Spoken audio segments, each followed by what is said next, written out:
Agora, a Bíblia tem muito a dizer a respeito de sensualidade e lascívia e depravação. A palavra lascívia significa a tendência de incitar desejos sensuais. Sensualidade significa o apelo proposital aos sentidos físicos para satisfação pessoal. Talvez lendo um livro pornográfico ou assistindo um filme impróprio.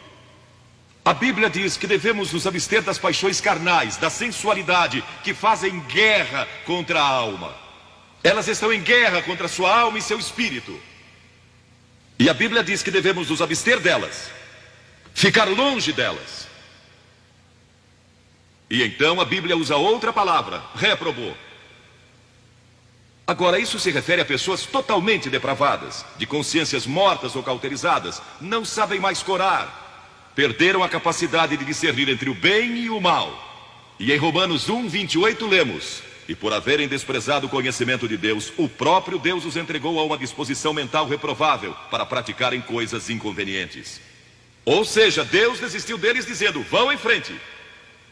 Gozem toda depravação e toda sensualidade que quiserem, não vou perturbá-los. Ainda não. Mas saibam que seus pecados os acharão e prestarão contas no dia do juízo. E Paulo, escrevendo ao jovem Timóteo, disse: também estes resistem à verdade, homens de todo corrompidos, réprobos quanto à fé. Em outras palavras, rejeitaram a Cristo por tanto tempo que suas consciências se cauterizaram e seus corações se endureceram. E mesmo que o Espírito de Deus lhes fale, eles não podem ouvir. É por isso que é importante que você aceite a Cristo quando é jovem. É importante que venha a Cristo agora. Se o Espírito de Deus está falando com você, entregue a sua vida a Cristo. Porque o dia pode chegar em que a sua consciência esteja morta e você não possa mais ouvir a voz de Deus. Ela disse: não. Mas Vasti, você vai perder o trono, vai perder suas riquezas, pode até perder sua vida.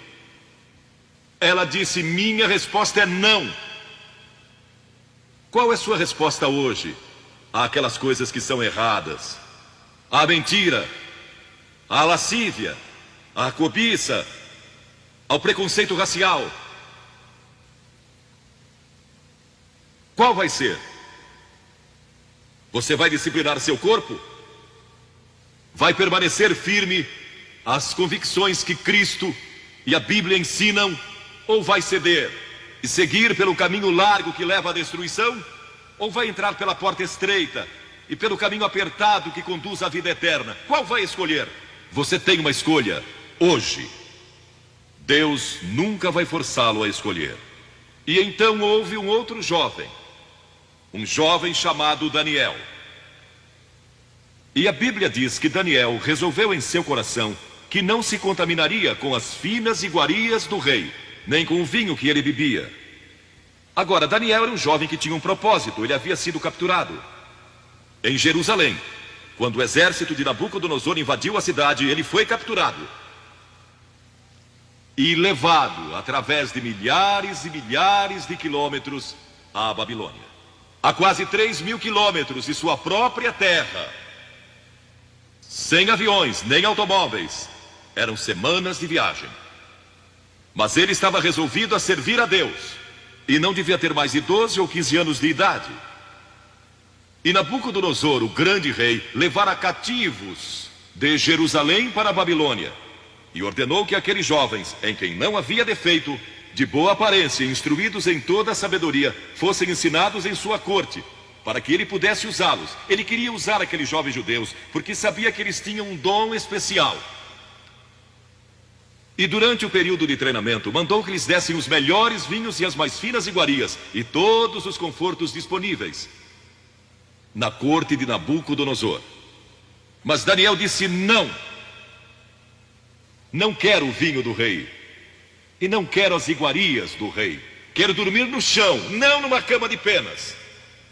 Quero viver uma vida simples e também disciplinada.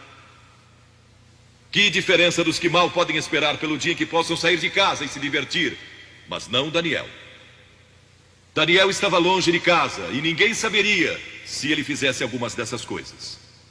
Ninguém saberia se ele tivesse uma namorada e dormisse com ela.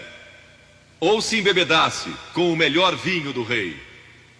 Ninguém saberia lá em Jerusalém, e ele poderia ter se tornado muito popular. Mas esse primeiro não, quando jovem, preparou para o grande não, quando era primeiro-ministro da Babilônia. E foi lançado na cova dos leões, porque não abandonou sua fé em Deus.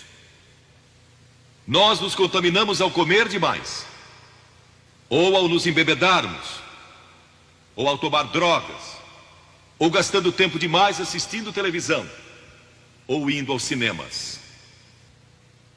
Jesus declarou em Lucas capítulo 21, acautelai-vos, para que nunca vos suceda que os vossos corações fiquem sobrecarregados com as consequências da orgia e das preocupações deste mundo, e para que aquele dia não venha sobre vós repentinamente. O apóstolo Paulo disse, não disponhais para a carne no tocante às suas concupiscências.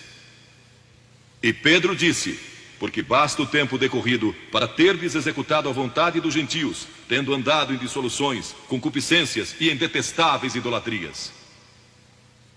A Bíblia diz que devemos disciplinar nossas mentes e também nossos corpos, e disciplinar o coração pela nossa fé em Cristo. E então houve outro jovem chamado José, que foi vendido para o Egito pelos seus irmãos e se tornou escravo de um homem chamado Potifar. E Potifar tinha uma linda esposa. E José era forte e bonito. E em Gênesis, no capítulo 39, se quiserem ler a história, lemos a respeito da tentação de José. A esposa de Potifar se apaixonou por José, porque José se tornou mordomo de toda a casa de Potifar, cuidando dos seus negócios. E ela viu aquele belo jovem, viril e de boa aparência, andando pela casa e pelo jardim, cuidando dos negócios todos os dias. E ela o cobiçou. E disse, deita-te comigo. Ele disse, não. E acrescentou, não posso fazer isso ao meu senhor, que me confiou tudo o que tem, exceto sua esposa. Não posso pecar contra Deus, o Deus dos meus pais. Ele estava longe de casa, lá no Egito, quem saberia?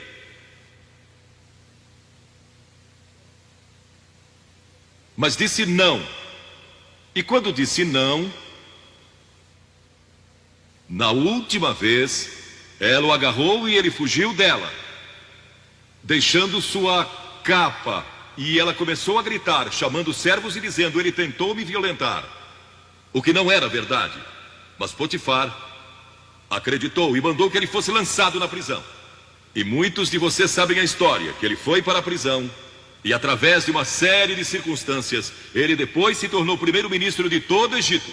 E governou o Egito sob o faraó. Deus o guardou e o promoveu. Porque José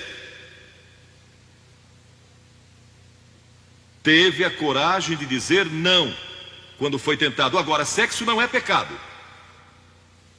O sexo nos foi dado por Deus para a propagação da raça humana e para nosso prazer, dentro de certos limites que Deus estabeleceu para o matrimônio. As características de um cristão são autocontrole e autodisciplina. E Paulo, escrevendo a Timóteo, disse, conserva-te a ti mesmo puro. Mas como você pode se conservar puro num mundo como este? Como pode se manter puro olhando para as bancas de jornais ou assistindo a alguns filmes? Como pode se manter puro com as tentações que enfrenta todo dia? Não pode. De modo algum.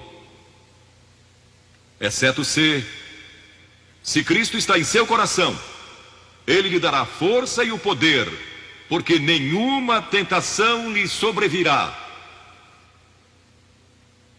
que Cristo não lhe ofereça o meio de escape.